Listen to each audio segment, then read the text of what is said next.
এটা কি করেছো তুমি? হ্যাঁ, কম্বল ছিঁড়েছ? ই বাবা, এটাও ছিঁড়েছিস? আর তুই দেখছিস বসে বসে? ও অন্যায় করছে, তুই দেখছিস? এই যে, এই যে, এটা এটা কে করেছে? এটা দেখ, ই বাবা,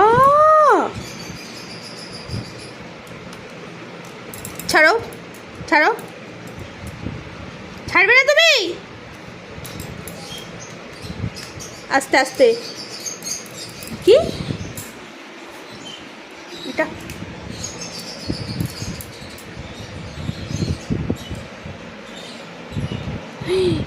এটারও ছিঁড়েছে।